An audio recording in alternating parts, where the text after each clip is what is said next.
Parece que estou cercado, mas sou guardado por ti.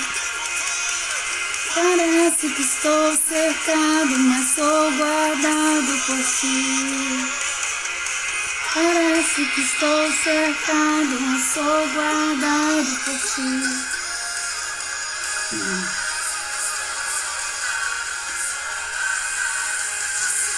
Assim que eu luto minhas guerras.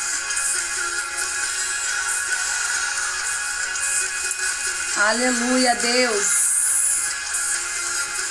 Quem recebe aí? Eu recebo. Deus é bom demais. Deus é muito bom. Um Pai maravilhoso, justo, forte, poderoso.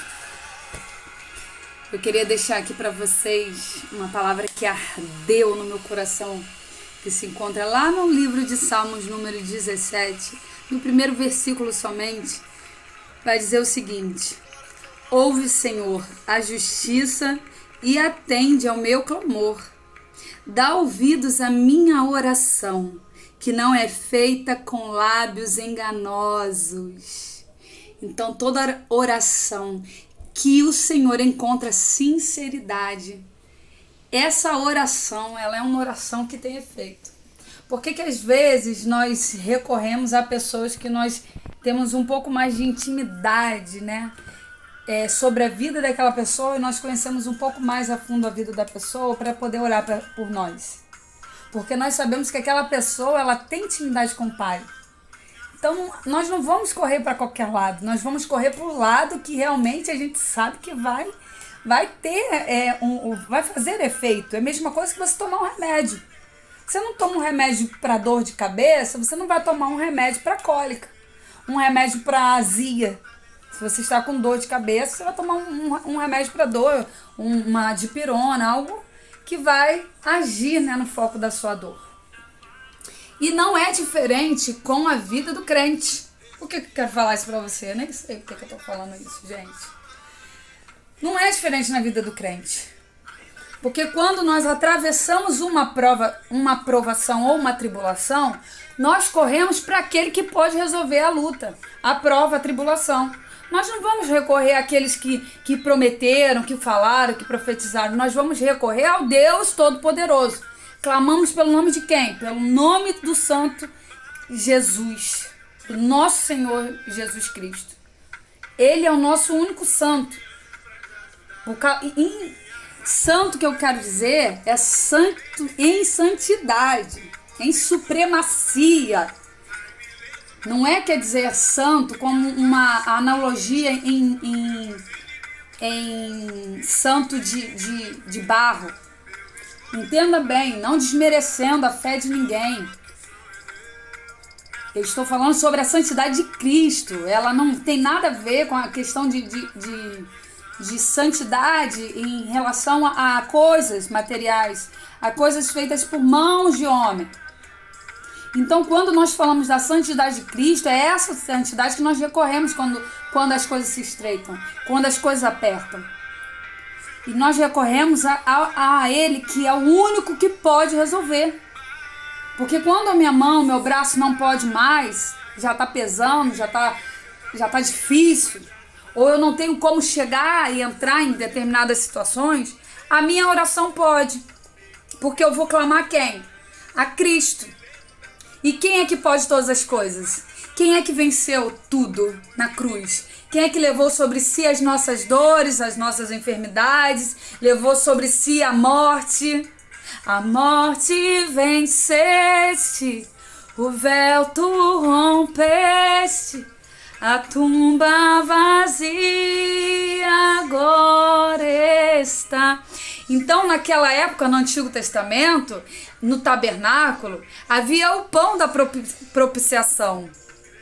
E Cristo já estava presente ali, naquele pão. Eita, Jesus! Por que Cristo estava presente ali? Em espírito, gente.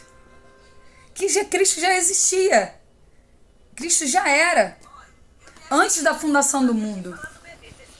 Então, as pessoas, como no Evangelho de João diz, que quando Jesus fala aos discípulos que ele é o pão da vida, Quando Jesus fala à multidão, né, e a presença daquelas pessoas ali, que ele era o pão da vida, eles não aguentam aquilo. E eles vão se, né, destacando, vão saindo do ambiente. Porque era muito para os ouvidos deles. Era inconcebível para eles. Então era mais fácil eles saírem, largarem. Então, às vezes na minha vida e na sua vida é assim. Às vezes a gente não tá aguentando alguma coisa. Tá difícil, Deus. A gente tá passando a maior prova, aquela peleja braba. E é muito mais fácil largar. É muito mais fácil sair. Mesmo que a palavra do céu já esteja sobre a nossa vida. Olha só, Deus falou que ele é o pão da vida. Que aquele que comesse desse pão nunca mais teria fome. E a gente não quer ser saciado por esse pão. Porque quando nós nos decepcionamos com algo que está acontecendo na minha vida ou na sua, a gente simplesmente esquece do pão. A gente quer olhar, mas eu não estou satisfeito só com pão. Eu pedi outras coisas, assim como o povo fez no deserto. Assim como Deus foi com o povo no deserto, quando o povo já estava saturado do maná. E o maná era aquilo que preenchia eles de toda a necessidade fisiológica e biológica que eles atravessavam. Mas Deus foi lá e fez o quê? Deixou que a vontade do povo prevalecesse. Deus foi com eles. E eles puderam comer de outros alimentos. E na minha vida e na sua não é diferente. Às vezes nós não queremos o pão que Deus fala, que Cristo fala. O pão verdadeiro, aquele que sacia toda a fome. Que aquele que come nunca mais terá fome. E aquele que come conhece da verdade, e essa verdade é uma verdade que liberta. Não é uma verdade que te mantém escravo. Não é uma verdade onde você vai precisar ficar recorrendo a coisas antigas, a coisas do passado. Não é aquela verdade onde você vai precisar estar ajoelhada, clamando ao Senhor, ao mesmo tempo indo acender vela para entidades que você já não adora mais. Com todo respeito às religiões. Mas aqui eu estou falando do Evangelho. Eu não posso ser, nesse sentido, eu não posso deixar de falar do Evangelho. E o Evangelho diz que quando nós somos novas criaturas, tudo se faz novo. Novas criaturas, nascemos novamente. Então o que é do passado fica no passado. Nem o pecado pode ser mais o mesmo. Pecador seremos para sempre, não tem como. Cristo leva os pecados na cruz para que nós possamos ter a vida eterna e termos um acesso direto com a divindade do céu, com o Espírito Santo. Mas o pecador, ele não morre. O que morre, a velha criatura, é porque nós temos uma consciência de cativeiro que ela é morta na cruz. Que ela é morta quando nós aceitamos ir para Jesus, né? Quando nós aceitamos o Evangelho para a nossa vida. Ela precisa ser morta, que é a identidade de escravo. Essa identidade ela não pertence mais à minha vida e nem à sua, quando nós aceitamos a Cristo. Então eu não posso estar diante de Cristo como uma nova criatura, aquela que está se apresentando como alguém que conheceu o Evangelho verdadeiro e genuíno, e ao mesmo tempo está frequentando ou buscando coisas aonde não tenho que buscar. Porque se eu estou me alimentando do verdadeiro pão, esse pão tem que me suprir de todas as necessidades. E se eu não tenho entendimento disso na minha vida, eu não posso levar esse entendimento para ninguém. Porque se isso não faz sentido para mim, como vai fazer sentido na vida do outro? Que observa, porque a palavra de Deus também diz que existe uma nuvem de testemunhas acerca da nossa vida, observando os nossos passos, para ver se nós vamos realmente dar testemunhos de Cristo ou testemunhos do mundo. Por que testemunho do mundo? Porque o testemunho do mundo é aquele que acredita nas coisas do mundo. Aquele que acredita nas coisas que são feitas pelos homens. Nas palavras que são proferidas pelos homens. Mas o testemunho de Cristo é sobre aqueles que acreditam na palavra de Deus.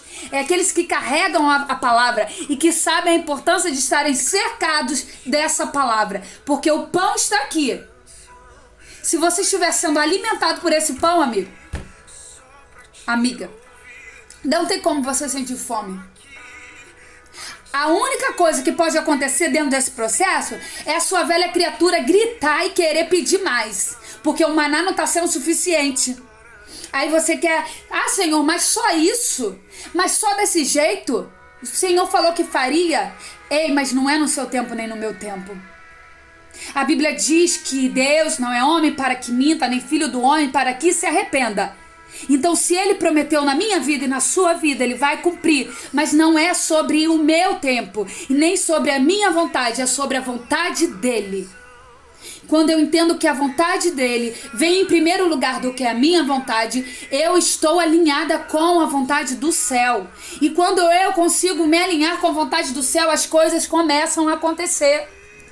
E eu começo a ver o milagre. E eu começo a entender que esse pão que me sacia, esse pão que um dia matou a minha fome, que entrou na minha vida para trazer novidade de vida, esse pão, ele supre toda a minha necessidade humana, toda a minha necessidade espiritual. E as demais coisas vão sendo acrescentadas, né? Porque nós buscamos primeiramente o reino. E eu queria deixar essa palavra para você refletir nessa tarde. Deus tem preparado para você o melhor pão. E esse pão é o Filho dele que morreu na cruz, Cristo.